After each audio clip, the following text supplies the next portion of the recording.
అందరికీ హాయ్ అండి. ముఖ్యంగా జన సైనికులకి, వీర మహిళలకి నాదొక చిన్న విన్నపం అండి. నేను ప్రొఫెషనల్‌గా కమెడియన్ అయ్యుండొచ్చు గానీ, పర్సనల్‌గా 80% మార్కులతో బీటెక్ కంప్లీట్ చేసి, ఈ సమాజం మీద, రాజకీయాల మీద, అలాగే వ్యక్తుల మీద, విలువల మీద, అన్నిటి మీద అవగాహన కలిగిన ఒక వ్యక్తిని నేను కూడా. ఆంధ్రప్రదేశ్‌లో ఓటు హక్కు ఉంది కాబట్టి జరుగుతున్న విషయాల మీద మాట్లాడే హక్కు నాకు కూడా ఉందని నేను మాట్లాడుతున్నాను.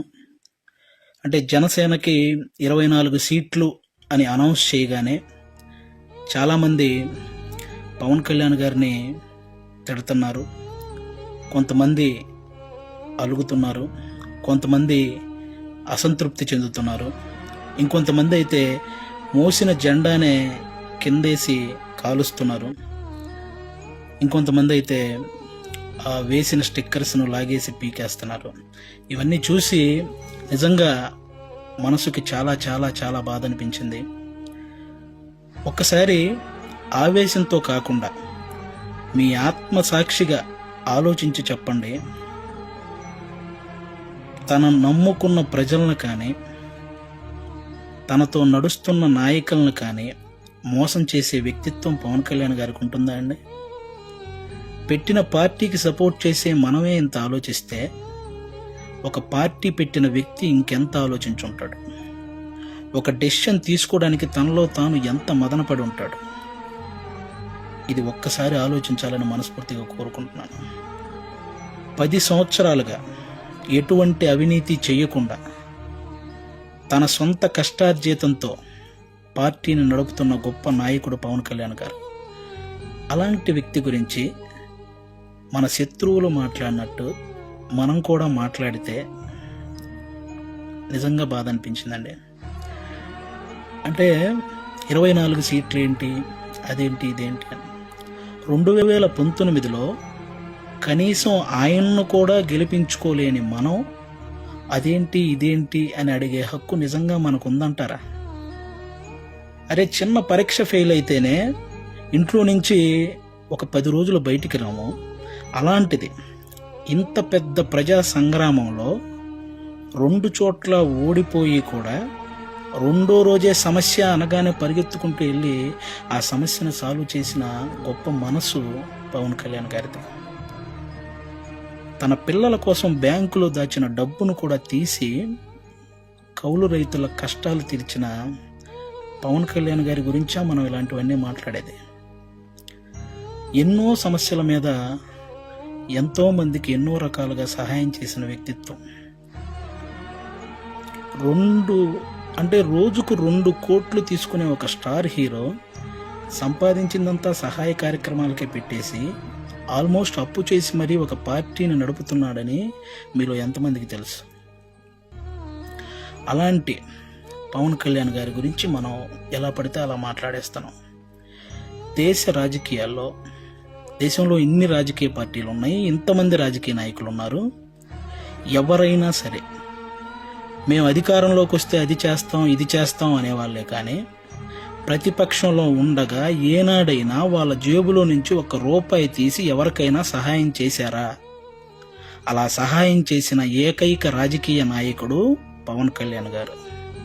అలాంటి వ్యక్తిని పట్టుకొని మనం కులాన్ని తాకట్టు పెట్టాడు, పార్టీని తాకట్టు పెట్టాడు, ప్యాకేజ్ తీసుకున్నాడు అని చాలా ఈజీగా అనేస్తున్నాం.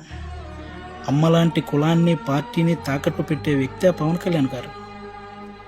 డబ్బుకు అమ్ముడుపోతాడా? ప్రతిపక్షంలో ఉన్న టీడీపీ కంటే అధికార పక్షంలో ఉన్న వైసీపీ దగ్గరే ఎక్కువ డబ్బు ఉంటుంది కదా. మరి అమ్ముడుపోయే వ్యక్తి అయితే వాళ్ళే కొనుక్కోవచ్చు కదా. ఎందుకండి ఈ మాటలు?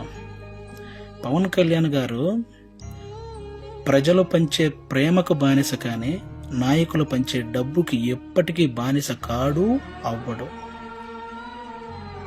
అభిమానించటం అంటే మనకు అనుకూలంగా ఉన్నప్పుడు జై కొట్టడం, అనుకూలంగా లేనప్పుడు బాయి చెప్పడం కాదండి. ఒక నాయకుడు ఎలాంటి డెసిషన్ తీసుకున్నా దానికి కట్టుబడి ఉండటాన్నే అభిమానించటం అంటారు. అదే నిజమైన అభిమానం అంటారు. అలా ఉండగలగాలి. ఎవరో రెచ్చగొట్టే మాటలు, మన మీద కావాలని చూపించే జాలికి వాటిని చూసి మన నాయకుడిని మనమే ఎప్పుడు తక్కువ చేసి మాట్లాడకూడదు. అలాగే టీడీపీ కార్యకర్తలకు కూడా నా నుంచి ఒక చిన్న విన్నపం అండి. 2014లో ఒక్క సీటు కూడా ఆశించకుండా పూర్తి మద్దతు చంద్రబాబు నాయుడు గారికి ప్రకటించారు. ఆ త్యాగాన్ని గుర్తించాలని మనస్ఫూర్తిగా కోరుకుంటున్నాను. అలాగే 2023లో 14 సంవత్సరాలు ముఖ్యమంత్రిగా చేసిన ఒక వ్యక్తిని, పేద కుటుంబాల్లో ఎంతోమంది పేద విద్యార్థులు వాళ్ళు ఐటీ జాబ్ చేయొచ్చు, అమెరికాలోకి వెళ్ళి సెటిల్ అవ్వచ్చు అని పడిన వ్యక్తిని జైల్లో పెడితే నిజంగా చాలామందికి బాధ అనిపించింది. అలాగే పవన్ కళ్యాణ్ గారు అక్కడికి వెళ్ళి కలవడం జరిగింది. పొత్తు అనేది పెద్ద సభలు పెట్టి ఆడంబరంగా చేసుకోవచ్చు, కానీ అలాంటి ఆడంబరాలు కోరుకోలేదు. అక్కడ కష్టాన్ని చూశాడు. ఆ జైలు ముందుకు వచ్చి అక్కడే పొత్తును ప్రకటించాడు. ప్రకటించిన వెంటనే జన సైనికులందరికీ ఏం చూసించాడో తెలుసా? అవసరంలో మనం ఆదుకున్నాం కాబట్టి అనవసరంగా టీడీపీని ఎవరైనా తక్కువగా మాట్లాడడం కానీ తప్పుగా మాట్లాడడం కానీ చేయొద్దని జన సైనికులందరికీ సూచించారు. ఒక సభలో మనం మాట్లాడేటప్పుడు జనసేన టీడీపీ అని సంబోధిద్దాం, వాళ్ళు మాట్లాడేటప్పుడు టీడీపీ జనసేన అని సంబోధిస్తారు అని కూడా చెప్పి కార్యకర్తల్లో ఒక ఉత్సాహాన్ని నింపారనమాట. అంటే ఒక పొత్తు ధర్మాన్ని ఇంతకంటే నిజాయితీగా పాటించే వ్యక్తి ఎవరైనా ఉంటారా? ఎక్కువ సీట్లు తీసుకొని ఇన్నే గెలిచాడా అనిపించుకోవటం కంటే తక్కువ సీట్లు తీసుకొని అన్నీ గెలిచాడు అనిపించుకోవటం కరెక్ట్ అని భావించి 24 సీట్లకే పరిమితం అయ్యారు. కాబట్టి టీడీపీ కార్యకర్తలందరికీ రేపొద్దున ఆ 24 చోట్ల టీడీపీ కార్యకర్తల ఓటు ట్రాన్స్ఫర్ ఖచ్చితంగా జనసేనకు జరగాలి. ఆయన త్యాగాన్ని రుణం తీర్చుకోవాల్సిన సమయం వచ్చిందని నేను అనుకుంటున్నాను. అలాగే పవన్ కళ్యాణ్ గారి మాటని గౌరవించి జనసేన కార్యకర్తలు కూడా టీడీపీ నిలబడ్డ ప్రతి చోట ఆ ఓటు ట్రాన్స్ఫర్ జరగాలని మనస్ఫూర్తిగా కోరుకుంటున్నాను. చాలామందికి ఈ 24 సీట్లు ఏంటి అదేంటి అని అసంతృప్తిగా ఉన్న వాళ్ళకి ఒక చిన్న ఎగ్జాంపుల్ చెప్తాను. మహేంద్ర సింగ్ ధోని క్రికెటర్ మీ అందరికీ తెలుసు. ఆయన వచ్చిన కొత్తలో స్టార్టింగ్లో డక్అవుట్ అయ్యాడు. ఆ తర్వాత మంచి మంచి షాట్లు కొట్టి ఒక 24 పరుగులు చేశాడు.